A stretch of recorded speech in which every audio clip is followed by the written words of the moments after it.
ताज्या बातम्यांसाठी ABP माझाला subscribe करा आणि बेल आयकॉन प्रेस करा।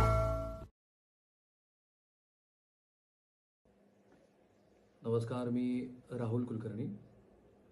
तुम्हाला जर आठवत असेल तर महाविकास आघाडीचा जो प्रयोग झाला त्या प्रयोगामध्ये आता दिवंगत असलेले अहमद पटेल यांनी खूप महत्त्वाची भूमिका बजावली होती आणि काँग्रेसमधले जे वरिष्ठ नेते जे राहुल गांधीच्या सर्कलमध्ये असतात त्यातल्या बऱ्याच जणांशी ज्यावेळेला आपण ऑफ द रेकॉर्ड बोलतो त्यावेळेचा जो सगळा घटनाक्रम आहे तो ते खूप व्यवस्थित एलोबरेट करून सांगतात। एक प्रसंग तर असा घडलेला होता की ज्या वेळेला महाविकास आघाडी फॉर्म होतीये, कारण महाराष्ट्रातनं पृथ्वीराज चव्हाण हे लीडवरती होते आणि ते कन्व्हिन्स करत होते सोनिया गांधी यांना की आपल्याला महाविकास आघाडीचा हा प्रयोग करायचा आहे। सोनिया गांधी आणि राष्ट्रवादी काँग्रेसच्या नेत्यामधला एक दुवा होता, तो अर्थातच अहमद पटेल होते आणि अहमद पटेल यांच्या माध्यमातून शरद पवार, काँग्रेसकडून पृथ्वीराज चव्हाण ही सगळी मंडळी बीजेपी नको, भारतीय जनता पार्टी नको अशा स्टँडमध्ये सोनिया गांधींना कन्व्हिन्स करत होती। सोनिया गांधी कन्व्हिन्स झालेल्या होत्या, कन्व्हिन्स नव्हते ते राहुल गांधी। आणि राहुल गांधींनीच वारंवार अशी भूमिका मांडली होती की जर आपण एक राष्ट्रीय पक्ष आहोत तर स्थापनेपासूनच्या पहिल्या काही वर्षानंतर शिवसेनेची जी कट्टर हिंदुत्ववादी भूमिका आहे ती भूमिका पाहता राष्ट्रीय स्तरावरच्या राजकारणामध्ये आपल्याला अडचण येईल। आणि एक प्रसंग तर असा घडला की राहुल गांधी हे त्या बैठकीमधून निघून गेले असं म्हणतात। अर्थातच जेव्हा सरकार फॉर्म झालं त्यावेळेस आणि त्यानंतरच्या राहुल गांधी यांच्या प्रतिक्रिया, जाहीर प्रतिक्रिया ह्या महाविकास आघाडीला पूरक अशा होत्या। आता ह्या सगळ्याचा संदर्भ आहे तो म्हणजे आत्ता विधान परिषदेच्या ज्या निवडणुका महाराष्ट्रात सुरू आहेत त्याच्याशी तो कसा असणार आहे। तर आधी जर आपण हे पहिला जो एक्सप्लेनर तुम्ही व्हिडिओ पाहिला त्याला जोडून हा पुढचा एक्सप्लेनर व्हिडिओ म्हणून आपण बघू की जसं देशामध्ये वरिष्ठ आणि कनिष्ठ सभागृह आहे तसंच देशामध्ये काही राज्यामध्ये विधान परिषदा आहेत आणि विधान परिषदा का आहेत तर मुख्यत्वे अभ्यासू प्रतिनिधी तिथं यावेत आणि समाजातल्या विविध घटकांचं प्रतिनिधित्व त्यांना असावं। जसं की महाराष्ट्रामध्ये 78 विधान परिषदेच्या जागा आहेत, 31 जागा हे आमदार निवडून देत असतात, 21 जागा ह्या समाजातल्या त्या घटकांशी निगडीत आहेत। मग त्यात पदवीधरच्या आता होत असलेल्या ज्या निवडणुका आहेत पदवीधर आणि शिक्षक, तर आत्ताच्या ज्या 5 निवडणुका आज होत आहेत ह्या निवडणुका ह्या अशा निवडणुका आहेत की महाविकास आघाडी फॉर्म झाल्यानंतर ही पहिली लिटमस टेस्ट आहे। ती लिटमस टेस्ट अशा अर्थाने की बीजेपी वर्सेस 3 सगळे पक्ष की जे मूलतः कुठल्याही एका विचारधारेला जवळ असणारे किंवा कॉमन विचारधारा आहे म्हणून एकत्रित आलेले नाहीयेत, तर भारतीय जनता पार्टीला बाजूला ठेवायचं ह्या एका अपरिहार्यतेतून आलेली ही आघाडी आहे। सो आता ही पहिली लिटमस टेस्ट आहे। 2 यातले केडर बेस पक्ष आहेत, एक आहे राष्ट्रवादी काँग्रेस आणि दुसरी अर्थातच शिवसेना। काँग्रेस हा आता केडर बेस पक्ष राहिलेला नाहीये, हे वास्तव आहे।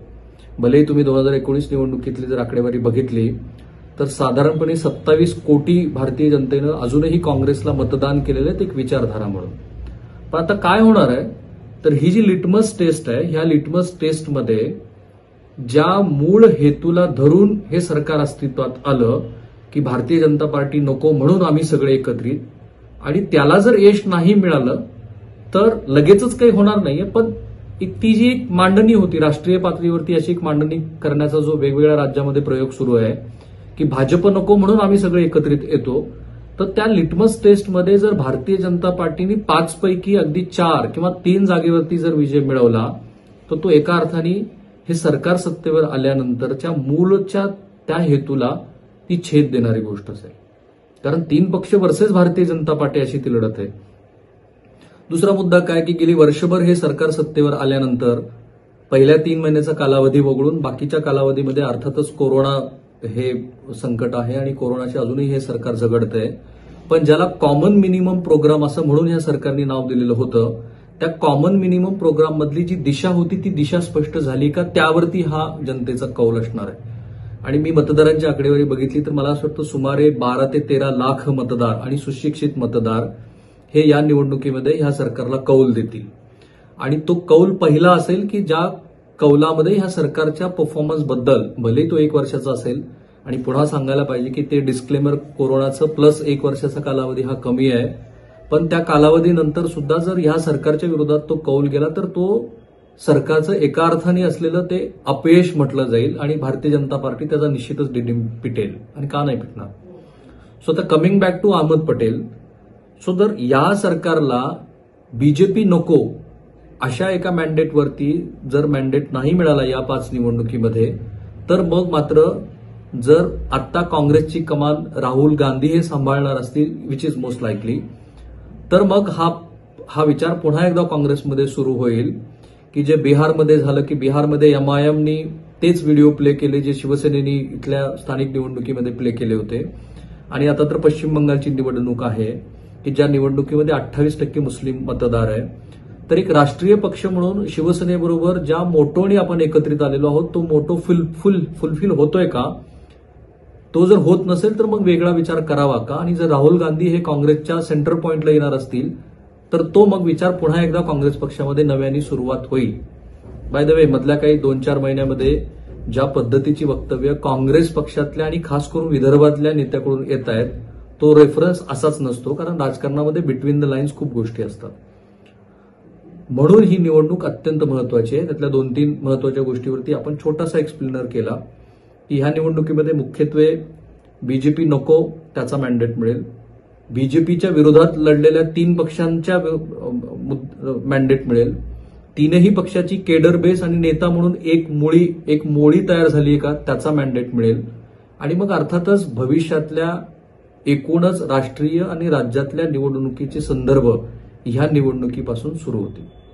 आता मधल्या काही काळापासून तुम्ही ठाकरे सरकार ही जी आमची सिरीज बघताय त्या सिरीजमध्ये सुद्धा जनमताचा जो कौल आहे तो कौल बऱ्यापैकी लक्षात आलाय. पण ही सिरीज ओव्हर झाल्यानंतर तो काय कौल आहे, जनता नेमकी काय विचार करते आणि ती तशीच का विचार करते याच्यावरती आपला एक एक्सप्लेनर व्हिडिओ जरूर असेल.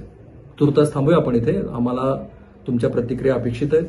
तुम्ही तुमची मतं जरूर कळवा, विषय पण सुचवा आणि एबीपी माझाचं आणि माझं जे फेसबुक अकाउंट आणि ट्विटर अकाउंट आहे त्याला फॉलो करायला लागेल.